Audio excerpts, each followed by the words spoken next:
So we need history to understand how and why things work differently, and an awareness of transformations to the roles and functions of states and markets at the same time. Thank you. So very, very quickly, two different kinds of history. One is where the term actually came from.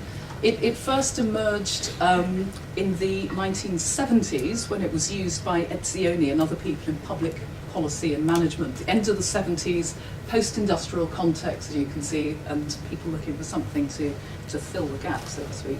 In terms of its activities, once you start sort of bringing in a broader history to this, I haven't brought in as broad a history as you did when you were talking about communism, which was sort of a big history there. You start to see how certain activities move between, as an oscillation between different sectors and areas. In Europe, again, many schools and hospitals, as we know, and well beyond Europe, were set up by, certainly not called the third sector, but what would now fall into the third sector, by churches, by charities, by sort of different philanthropic organisations. In the mid-20th century, many of these moved, and earlier some of them, to then go back and to be managed by the state. In the last 20 or so years, and it's sort of escalating, many of these services have changed hands again to go out to private and increasingly third sector firms, and this kind of second wave quasi-privatisation, bringing these in, and they've expanded. So now it's not just education and welfare, which is the typical thing. We've got education, health, environment, prisons. Increasingly, the number of services is getting much, much broader than it used to be. And then very briefly, the question about why did the third sector ever emerge? And I'm using it as a modern term for sort of older activities, as you've seen, that go back to the Middle Ages and well before. Well, two broad theories. The first sees the third sector as a response basically to state failure and market failure to adequately provide for welfare needs. The second one, which is possibly more interesting, frames the development of a third way or a third sector as part and parcel of the expansion of modern democratic states, where a range of public spheres play a very active role. So actually that's part and parcel of it. It's not just saying it appears in the absence of other things happening. So once you take that kind of slightly, that's more sort of the European analysis of this, power configurations are core to that kind of understanding of the third sector and how it relates to the other things I was talking about. I'll try and speed on. So very briefly, just thinking about, I wanted to bring in a few examples. I was sort of various things that I was doing with some work. If I talk about the activities, traditional focus has been on social welfare. As I said, encompassing education, housing, health and social justice. And as I said, the range of activities and services actually being covered is being extended recently. Support for the unemployed, for example, used to be provision of basic necessities, so addressing the causes of the effects of poverty. Increasingly, this is moving into giving work experience, reskilling people for a changed work environment. This all, of course, fits with the Anglophone political mantra that in the last decade, welfare should not be an end in itself, but channel people back to work. Which of course is very far from straightforward, and this is drawing on fieldwork that I was doing with various groups.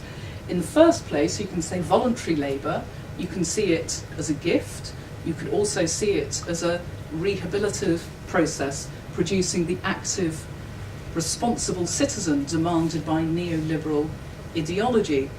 And slightly weirdly, in a place where we were carrying out some research, doing some fieldwork, a community furniture recycling group, there had been prisoners coming with their probation officer as a sort of rehabilitative exercise who were sanding down and restoring furniture that was then passed on to people who didn't have any. And this was changed to prisoners being asked then to do outdoor tasks such as painting railings, wearing very high visibility jackets.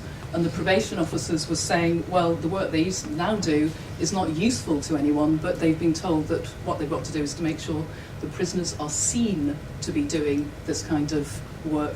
Whether or not it's rehabilitative is quite a different question. Second, some people who are doing voluntary work are either unable to rejoin the mainstream labour market, unwilling to join it. Most of the people we were working with are doing that. And third, the very formal classification of activities often artificially separates fields that tend to be merged in practice. So this comes back to a sort of audit-based approach to exactly what people are doing and what the effects are. So a faith-based organisation that collects and passes on second-hand clothes and furniture to those in need will have a whole range of paid workers, volunteers from religious institutions, people who prefer community work to mainstream paid work, mandatory placements, young people on work training schemes, and so on and so forth. Again, third sector activities tend to have multiple effects.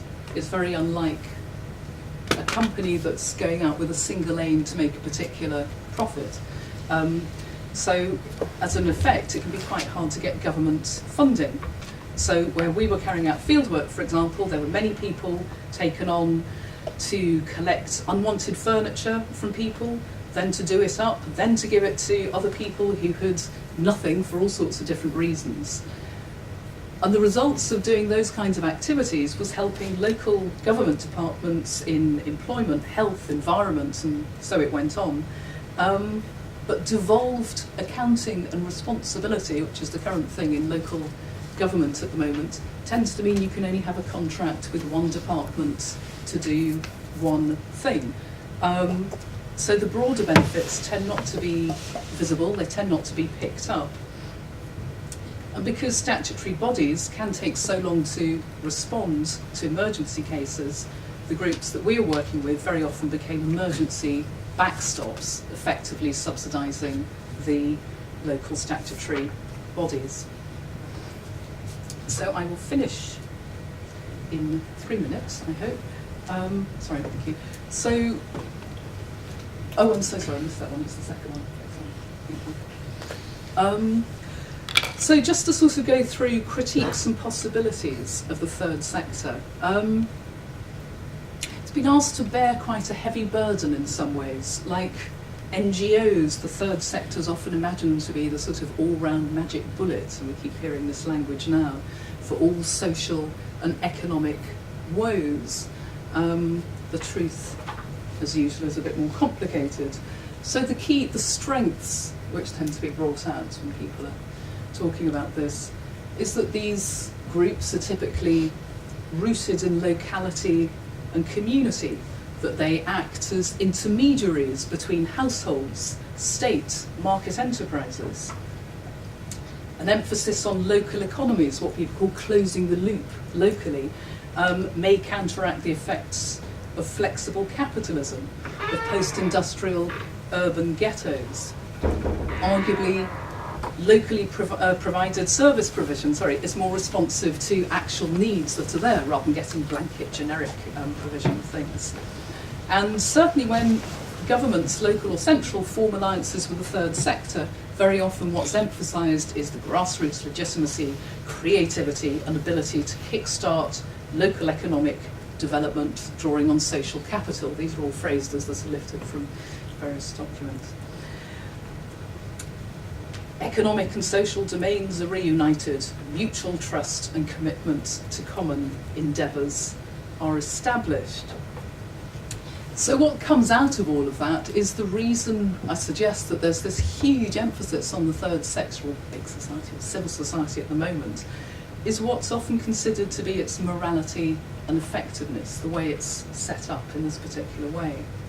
The first, the morality of it, draws on the long-term reproductive moralities of kin, household and locality. The words that are used and the phrases are absolutely fascinating here. I'm sorry, I'm sort of skipping through it so fast. It'd be lovely to give you some long chunks from this. So there's the contrast between that kind of morality, the contrast between that and the rapacity of market relations focused on short-term individual profit maximisation. And again, this stresses the recuperative capacity of the third sector, both for individuals and as a social counterweight to the market. The idea here is that the virtues of care and mutuality can restore social equilibrium to a world out of joint. And the effectiveness is that local knowledge of communities means that third sector groups know best how and where effort should be directed. On the other side, I'm just presenting different viewpoints here. We need some kinds of qualifications. The first one probably is that the assumption that local communities are homogeneous is dubious, to say the least, which challenges organisations that claim to represent disparate groups that just happen to be in the same place. Neither the public goods nor the local goods are clear-cut. Representation is obviously less of a problem for mutual aid societies or associations where members have chosen to join them. The efficacy of local empowerment can turn out to be practically empty in the absence of capacity to provide basic needs. This is something we kept coming up over and over again when I was doing this recycling work, which was pointing at individuals and pointing at local groups and say you're not acting as you should be acting. And people were, they didn't have the recycling infrastructure provided. They were living with broken lifts. They were living with all this sort of thing as well. So the complementary value of the third sector, in other words, should not be mistaken for basic infrastructural provision. And that's something that David and Keith and I were at quite a while back.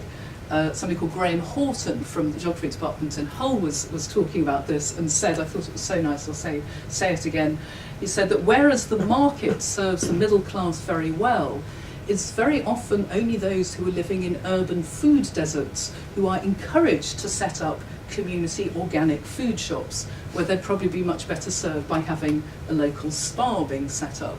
So one has to think quite carefully about who these things are actually for.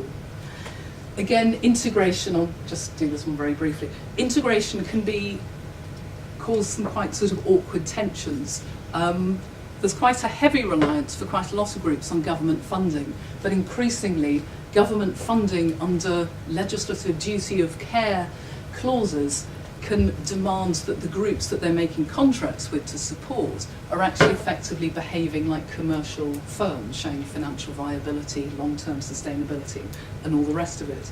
So these groups that are sometimes not that robust are actually having to absorb risks and behave like a commercial firm, while apparently also incarnating these virtues of morality and all the rest of it, which is unrealistic in some ways.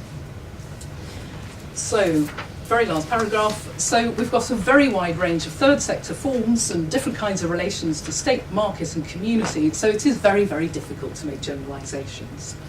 And this is exacerbated if we also think about the convergence and interdependence of these three apparently totally separate sectors in contemporary neoliberal societies. And this is exactly why the emphasis on looking at how they are integrated in different contexts is the really interesting point to focus on. So a moral middle ground between state and market, in Keith's phrase, the impersonal twins that gave us the Cold War, has often proven easier to identify. People want this to exist than as actual social practice, actually sort of saying it's a generic thing that is always there, which may possibly account for the proliferation of terms.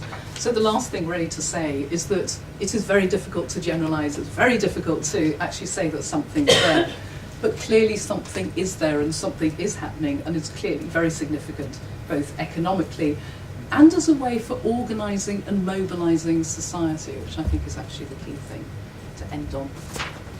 Thank you. Shall I just